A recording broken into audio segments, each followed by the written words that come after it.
हरि हर आदि बड़े बड़े पुरुष व सृष्टि के सभी प्राणी जिनकी वंदना करते हैं वही परमात्मा है। जिसके सफेद काला आदि वर्ण, दुर्गंध, सुगंध आदि गंध, कड़वा, मीठा, खट्टा आदि रस, ठंडा, गर्म, रूखा, कठोर, कोमल आदि स्पर्श तथा जन्म व मरण नहीं है वही चिदानंद स्वभाव परमात्मा है। जिसके क्रोध नहीं, मोह तथा कुल जाति आदि का अभिमान नहीं वही निरंजन परमात्मा है। जिसके पुण्य पाप, राग द्वेष नहीं, भूख प्यास आदि एक भी दोष नहीं वही परमात्मा है। जिस शुद्ध आत्मा स्वभाव में इंद्रिय से उत्पन्न सुख देख नहीं, सोचने विचारने का कोई व्यापार नहीं वही शुद्ध आत्मा अर्थात परमात्मा है।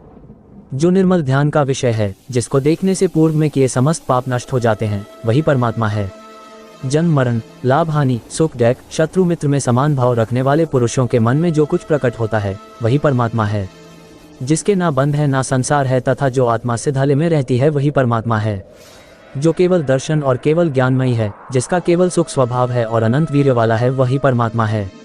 जैसी निर्मल ज्ञानमय आत्मा सिधाले में रहती है वैसी ही निर्मल ज्ञानमय आत्मा देह में रहती है, इन दोनों में कोई भेद नहीं है। जैसे अनंत आकाश में एक नक्षत्र ही समस्त संसार को प्रकाशित करता है, उसी प्रकार परमात्मा के केवल ज्ञान में तीनों लोक दर्पण के समान प्रकाशित हैं। 1. आधी रात के बाद का समय, घोर अंधकार का समय। जिस समय हम सभी गहरी नींद के आगोश में खोए रहते हैं, उस समय घोरी अघोरी तांत्रिक शमशान में जाकर तंत्र क्रियाएं करते हैं, घोर साधनाएं करते हैं। आखिर क्या होता है आधी रात के बाद शमशान में? हमारे मन में कई बार यह सवाल आए, आपके दिमाग में भी ऐसे ही कई सवालात होंगे। तो चलिए इस बार ढूंढें इसी अनसुलझे सवाल का जवाब। इन्होंने बताया अघोरी शमशान घाट में 3 तरह से साधना करते हैं: शमशान साधना, शिव साधना, शव साधना। शव साधना के चरम पर मुर्दा बोल उठता है और आपकी इच्छाएं पूरी करता है। इस साधना में आम लोगों का प्रवेश वर्जित रहता है। ऐसी साधनाएं अक्सर तारापीठ के शमशान, कामाख्या पीठ के शमशान, त्र्यंबकेश्वर और उज्जैन के चक्रतीर्थ के शमशान में होती है। शिव साधना में शव के ऊपर पैर रखकर खड़े रहकर साधना की जाती है। बाकी तरीके शव साधना की ही तरह होते हैं। इस साधना का मूल शिव की छाती पर पार्वती द्वारा रखा हुआ पांव है। ऐसी साधनाओं में मुर्दे को प्रसाद के रूप में मांस और मदिरा चढ़ाया जाता है। शव और शिव साधना के अतिरिक्त तीसरी साधना होती है शमशान साधना, जिसमें आम परिवारजनों को भी शामिल किया जा सकता है। इस साधना में मुर्दे की जगह शवपीठ की पूजा की जाती है, उस पर गंगा जल चढ़ाया जाता है। यहाँ प्रसाद के रूप में भी मांस मंदिरा की जगह मावा चढ़ाया जाता है। जानकारी मिलने के बाद हमने एक और अघोरी से संपर्क किया। चंद्रपाल नामक यह अघोरी हमें शव साधना दिखाने के लिए तैयार हो गया, लेकिन कहा कि जब मेरा शिष्य आपसे कहे तब आप वहां से चले जाना। इसके बाद हम उस अघोरी के साथ उज्जैन के शिप्रा किनारे के शमशान घाट गए। वहां अघोरी के शिष्य ने एक चिता का प्रबंध कर रखा था। 2. नीली आंखें, डरावनी कहानियां। बात तब की है जब मैं 3 या 4 साल का रहा होऊंगा। उस समय हम गांव में ही रहते थे। मुझे रोज रात को खिड़की के बाहर एक औरत दिखाई देती थी। उसने सफ़ेद साड़ी पहनी हुई होती थी और उसकी आंखें नीली होती थी। वह मुझे बुलाती थी। मैं बहुत डर जाता था और अपनी माँ को पकड़कर सो जाता था। कुछ दिनों में हम अपने पिताजी के साथ शहर में रहने लगे। गांव का घर खाली हो गया। हमारा गांव जाना भी कम होने लगा। अब केवल शादी ब्याह में गांव जाना होता, वह भी केवल मेरे माता पिता ही जाते। मैं अपने गांव के बारे में लगभग सब कुछ भूल चुका था। रात में दिखने वाली उस औरत को भी मैं सपना समझने लगा था। मेरे चाचा के लड़के की शादी थी। मैं करीब 15-16 साल बाद गांव गया था। हमने अपना घर भी साफ करवा रखा था। हम अपने घर में ही रुके थे। एक रात अचानक मेरी नींद खुली। मैंने खिड़की से बाहर देखा तो मुझे वही औरत नजर आई। उसकी नीली आंखें चमक रही थी और वो मुझे पहले की तरह बुला रही थी। मुझे ऐसा लग रहा था जैसे मेरा बचपन का कोई डरावना सपना सच हो गया हो। मैं काफ़ी डर गया और भगवान को याद करने लगा।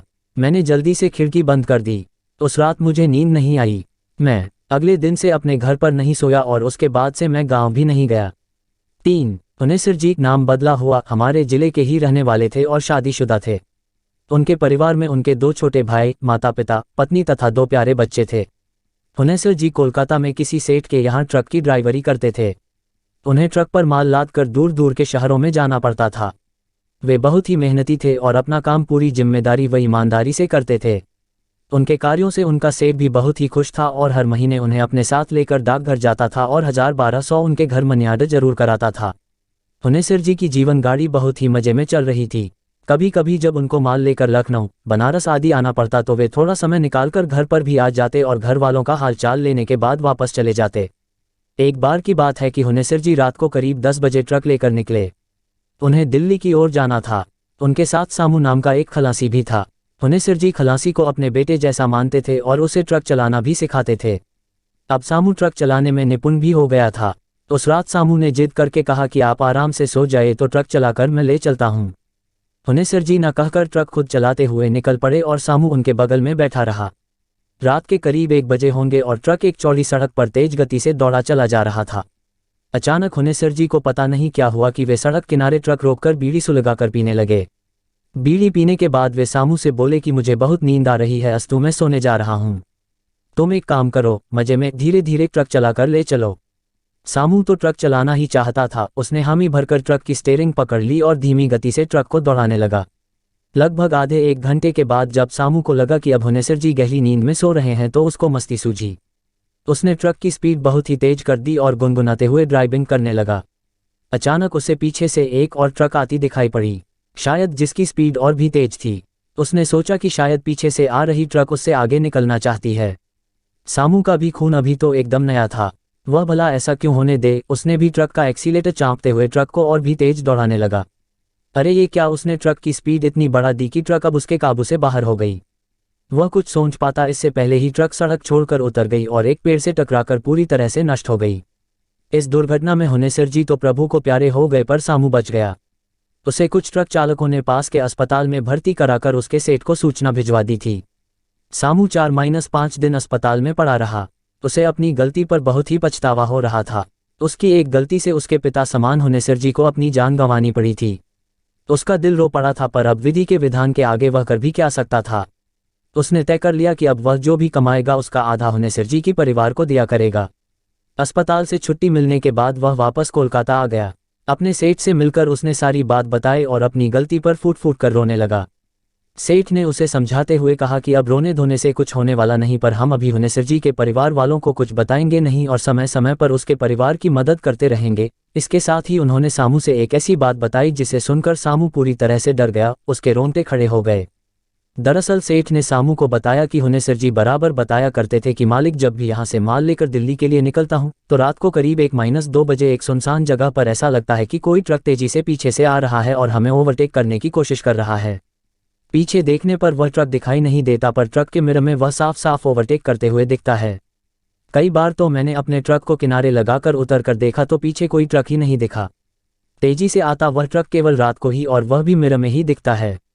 मालिक, इस ट्रक के चक्कर में कई ट्रक वालों का एक्सीडेंट हो गया है। समझ में नहीं आता कि ऐसा क्यों होता है। आगे उस सेठ ने कहा कि मैं हुनेसर जी की बातों को सुन तो लेता था, पर उस पर ध्यान नहीं देता था, क्योंकि ऐसे कैसे हो सकता है कि कोई ट्रक होकर भी ना हो। और वैसे भी मैं भूत प्रेत में विश्वास नहीं करता, पर तुम्हारी बातें सुनने के बाद पता नहीं क्यों अब मुझे हुनेसर जी की बातों पर विश्वास होने लगा है। सेठ जी के इतना कहते ही सामू को काट मार गया। वह चाहकर भी चीख नहीं सका। तो क्या पीछे से आ रहा ट्रक कोई भूत प्रेत था, या कोई भूत ट्रक बनकर ट्रक वालों को चकमा देकर दुर्घटना करा देता था। खैर, समय सबके घाव भर देता है। सेठ भी अपने काम में लग गए और सामू भी। 3 महीना बीतने के बाद एक दिन सेठ ने सामू से कहा कि चलो हुनेसर जी के घर चलकर आते हैं। इस बात को छिपाना ठीक नहीं होगा और साथ ही हुनेसर जी के परिवार की कुछ आर्थिक मदद भी कर देंगे। हुनेसर जी थे तो हर महीने उनके परिवार को मनी ऑर्डर चला जाता था, पर पिछले 3 महीने से मनी ऑर्डर भी नहीं गया और ना ही कोई पत्र आदि। उनके घर के लोग कहीं परेशान न हो। सेठ की बात सुनकर सामू ने कहा कि सेठ जी, अगले महीने मेरी शादी है। शादी के बाद हम लोग चलेंगे, क्योंकि मैंने भी सोच रखा है कि हुनेसर जी के परिवार की मदद करता रहूंगा। इसके बाद सेठ ने कहा कि ठीक है, अगले महीने चलते हैं। मैं चाहता हूं कि मैं हुनेसर जी के बच्चों की पढ़ाई लिखाई की व्यवस्था भी कर दूं और साथ ही उनके दोनों भाइयों को यहाँ लाकर कुछ काम धंधा दिलवा दूं। मई का महीना था और दोपहर का समय। कड़ाके की लू चल रही थी। सेठ और सामू पसीने से तरबतर थे। वे लोग पूछते पूछते हुनेसर जी के गांव में आ गए थे। एक आदमी ने हुनेसर जी के घर पर भी उन लोगों को पहुंचा दिया। हुनेसर जी के दरवाजे पर एक नीम का घना पेड़ था, जिसके नीचे चौकी पड़ी हुई थी। सेठ और सामू वहीं बैठ गए। उन लोगों ने हुनेसर जी के परिवार के लिए साड़ी, कपड़ा, मिठाई आदि जो लेकर आए थे घर में भिजवा दिए। घर से उन्हें पानी, जलपान आदि पीने के लिए आया। पानी उन्हीं पीने के बाद उन दोनों ने हुनेसर जी के पूरे परिवार को ये दुखद घटना सुनाने की सोची। अरे ये कहा, अभी वे लोग कुछ कहने ही वाले थे तभी डाकिये के साइकिल की घंटी ट्रिन ट्रिन बजती हुई उसी नीम के आगे आकर रुक गई। फिर डाकिये ने हुनेसर जी के पिताजी को जेरमी करते हुए मनी ऑर्डर सौंपा। मनी ऑर्डर सौंपने के बाद डाकिया चला गया। डाकिए के जाने के बाद हुनेसर जी के पिताजी ने कहा कि जब आप लोग आ ही रहे थे तो फिर हुनेसर को ये पैसे डाक से लगाने की क्या जरूरत थी, आप लोगों से हाथ से ही भिजवा दिया होता। हुनेसर जी के पिता के मुंह से इतना सुनते ही सेठ और सामू दोनों हक्के बक्के हो गए। सेठ ने थूक घोंट कर हुनेसर के पिताजी से पूछा कि क्या कहा आपने? हुनेसर जी ने मनी ऑर्डर भेजा है। सेठ की यह बात सुनते ही हुनेसर के पिताजी ने बिना कुछ बोलते हुए 100 के 8 नोट तथा मनी ऑर्डर वाला छोटा कागज का टुकड़ा जिस पर पता लिखा था सेठ के आगे बढ़ा दिया। सेठ जल्दी जल्दी उस कागज के टुकड़े को उलट पुलट कर देखने लगे। उन्हें कुछ भी विश्वास ही नहीं हो रहा था, क्योंकि मनी ऑर्डर के उस कागज पर जो लिखाई थी वह हुनेसर जी की ही थी और वह पैसा उन्होंने पिछले महीने ही उसी डाकघर से लगाया था जहां से सेठ और वे बराबर हर महीने पैसा लगाया करते थे। अब तो सेठ एकदम से घबरा गए थे, साथ ही सामू के चेहरे का रंग भी उड़ गया था। उन दोनों को समझ में नहीं आ रहा था कि यह क्या हो रहा है। तभी हुनेसर जी बोल पड़े कि कुछ भी हो पर भगवान ऐसा लड़का सबको दें। हम लोगों की बहुत ही सुध रखता है और हर महीने थोड़ा कम या ज़्यादा मनी ऑर्डर जरूर कर देता है। इतना सुनते ही सामू बोल पड़ा कि काका, क्या पिछले महीने भी हुनेसर जी ने मनी ऑर्डर किया था? हाँ कहते हुए हुनेसर जी के पिताजी ने कहा कि अरे भाई हाँ, पिछले महीने तो उसने 12 रुपये भेजे थे। इतना सब सुनने के बाद आप लोग खुद ही सोच लीजिए कि सेठ और सामू किस परिस्थिति में होंगे। अचानक सामू अपने आप को रोक न सका और फफक कर रो पड़ा। सेठ से रहा न गया और वे सामू को चुप कराते हुए खुद भी रुआंसू हो गए। हुनेसर जी के परिवार वालों को कुछ भी समझ में नहीं आ रहा था कि आखिर अचानक ये दोनों रोने क्यों लगे। अब उस नीम के नीचे गांव के अन्य लोग भी एकत्र हो गए थे। सेठ ने थोड़ी हिम्मत करके सारी बात कह डाली। ये बात सुनते ही वहां खड़े लोगों विशेषकर महिलाओं में रोवन पीटन शुरू हो गया, पर अभी भी हुनेसर जी के घर वाले यह मानने को तैयार नहीं थे कि पिछले 4 महीनों से हुनेसर जी नहीं है। अगर हुनेसर जी नहीं है तो इन 4 महीनों में जो 3 बार मनी ऑर्डर आए हैं वह किसने भेजा है? हैंडराइटिंग तो मुनेसर की ही है। अरे इतना ही नहीं, 2 महीने पहले उसका एक पत्र भी मिला था जिसमें उसने लिखा था कि बाबूजी कुछ जरूरी काम आ जाने के कारण 1 साल तक मैं घर नहीं आ सकता, पर मनी ऑर्डर बराबर भेजता रहूंगा। काफ़ी कुछ सांत्वना के बाद हुनेसर जी के दुर्घटना की पुलिस द्वारा ली गई कुछ तस्वीरों और डॉक्टर की रिपोर्ट के बाद अंततः हुनेसर जी के घर वाले माने कि अब हुनेसर जी नहीं रहे, पर वह भी पूरी तरह से नहीं। गांव वालों और कुछ हितनात के कहने सुनने के बाद हुनेसर जी की अंतिम क्रिया संपन्न की गई। सारे कर्म विधिवत संपादित किए गए। इसके बाद हुनेसर जी के दोनों भाई सेठ के पास कोलकाता चले गए। सेठ ने उन्हें एक कारखाने में अच्छे वेतन पर नौकरी दिलवा दी। इसके साथ ही सेठ हर महीने हुनेसर जी के परिवार के लिए कुछ पैसे मनी ऑर्डर करता रहा। खैर जो भी, पर अभी भी सामू को यकीन नहीं कि उसका पीछा करने वाला ट्रक कोई भूत चला रहा था और मरने के बाद भी हुनेसर जी अपने परिवार को मनी ऑर्डर करते रहे। खैर अब हुनेसर जी के परिवार को पूरी तरह यकीन हो गया है कि अब हुनेसर जी इस दुनिया में नहीं हैं, क्योंकि अब उनका पत्र मनी ऑर्डर आदि भी नहीं आता और इस घटना को भी तो काफ़ी समय हो गए।